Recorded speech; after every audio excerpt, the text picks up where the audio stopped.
வணக்கம். நான் கலையரசி. ஒரு அழகான பொண்ணு. அவ பேர் ஆதிரா. ரொம்ப அழகான அருமையான பொண்ணு. எதையும் முழு ஈடுபாடோட செய்வா. அவளுக்கு ஒரு காதல் வந்துச்சு. அவ ஒரு எதிர்பாராத நேரத்துல அவனை சந்திச்சா. பெரிய டிராமா மாதிரிலாம் இல்ல. காட்டுக்குள்ள சின்னதா சலசலக்கிற ஓட மாதிரி ஆரம்பத்துல சின்னதா புன்னகை, அப்புறம் கொஞ்சமா பேச ஆரம்பிச்சாங்க. தங்களோட விருப்பங்கள், கனவுகள் எல்லாத்தையும் ஷேர் பண்ணிக்கிட்டாங்க. அவன் ரொம்ப பேசக்கூடியவன் இல்ல, ஆனா பொறுமையா கேட்டான். அவளோட பயங்கள், அவளோட ரகசியங்கள் எல்லாத்தையும் காது கொடுத்து கேட்டான். அவன் கிட்ட இருந்து வர்ற சின்ன ரிப்ளை கூட அவளுக்கு போதுமானதா இருந்துச்சு. அவளோட முழு உலகமும் அவனா மாறிடுச்சு. அவங்களுக்குள்ள ஒரு ரொட்டீன் வந்துருச்சு.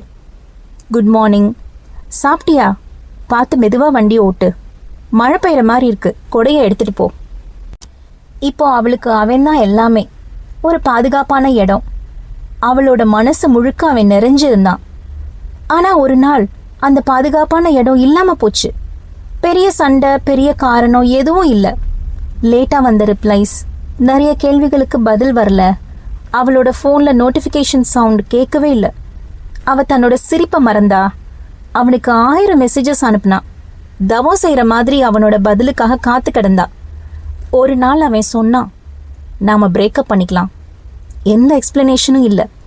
அவன் அதோட காணாம போயிட்டான். அந்த ஒரு சென்டென்ஸ் அவளை முழுசா உடைக்கிறதுக்கு போதுமானதா இருந்துச்சு. அவ போனை பார்த்துக்கிட்டே இருந்தா. மறுபடியும் மறுபடியும் அந்த வரியை படிச்சுக்கிட்டே இருந்தா. அந்த ஒரு லைன் படிக்கும்போது ஆலகால விஷத்தை குடிச்ச மாதிரி இருந்துச்சு. அவளோட வாழ்க்கையில ஒரு கதவு மூடிருச்சு. அது திறக்கவே இல்லை. காரணம் கேட்டு நிறைய டெக்ஸ்ட் அனுப்புனா. மறுபடியும் மறுபடியும் கால் பண்ணா. ஆனா அவன் பிளாக் பண்ணதுனால அவளால ஒன்றும் பண்ண முடியல. அதுக்கப்புறம் நிறைய நாட்கள் கடந்து போச்சு. ஆனா அவ கால் வலிக்க அந்த கதவு முன்னாடி அது திறக்காதான்னு பார்த்துக்கிட்டே நின்னா. பழைய மெசேஜஸ், வாய்ஸ் நோட்ஸ், இந்த பழைய ஞாபகங்கள்ல அவ தன்னையே தொலைச்சா. அவளோட அழகான அருமையான வாழ்க்கை காணாம போச்சு. ஒரு பதப்படுத்தப்பட்ட மம்மி மாதிரி தன்னோட கடமைகளை மட்டும் செஞ்சா. மனசுக்குள்ள 1000 கேள்விகள். என் மேலதான் தப்பா? ஒருவேளை நான் தான் சரியில்லையோ? அவன் நல்லவன் தான், நான் தான் அவனுக்கு ஈக்குவலா இல்லை.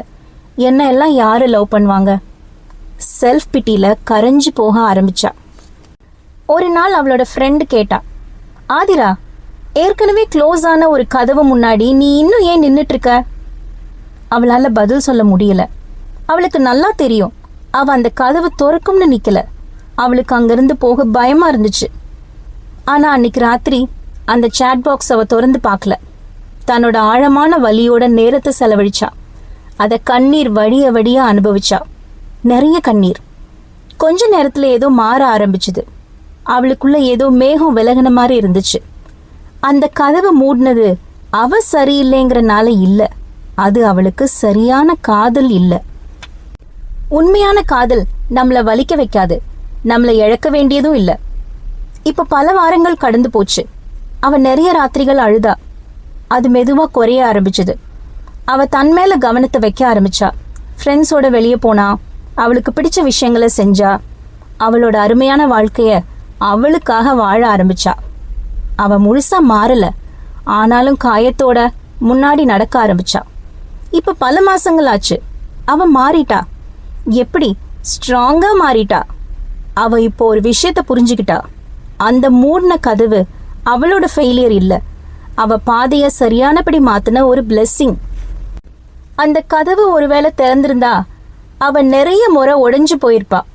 அது மூடினதுனால அவ தன்னையே கண்டுபிடிச்சா. இப்ப அவ பழைய ஆதிரா இல்ல, வலிமையான தெளிவான ஆதிரா. இனிமே அவ யார்கிட்டையும் தன்னை முழுசா இழக்க மாட்டா. அவளோட அருமையான வாழ்க்கைய ரொம்ப அழகா வாழ கத்துக்கிட்டா. நம்ம வாழ்க்கையிலயும் சில கதவுகள் மூடப்படுது. அது பெரிய வலியை கொடுத்தாலும் சில நல்ல பாடங்களையும் நமக்கு கொடுக்குது. இந்த பாட்காஸ்ட் கேட்குற நீங்க இதே மாதிரி யார்கிட்டையாவது உங்களை முழுசா இழந்து ஒரு மூடப்பட்ட கதவு முன்னாடி நிக்கிறீங்களா? அந்த கதவை இனிமேல் திறக்க போறது இல்ல. நீங்க அதை விட்டுட்டு வெளியில வாங்க. நீங்க உங்களை மீண்டும் கண்டுபிடிங்க. ஏன்னா உங்களுக்கு தேவையான கதவு வேற எதுவும் இல்லை, அது நீங்க தான். நன்றி.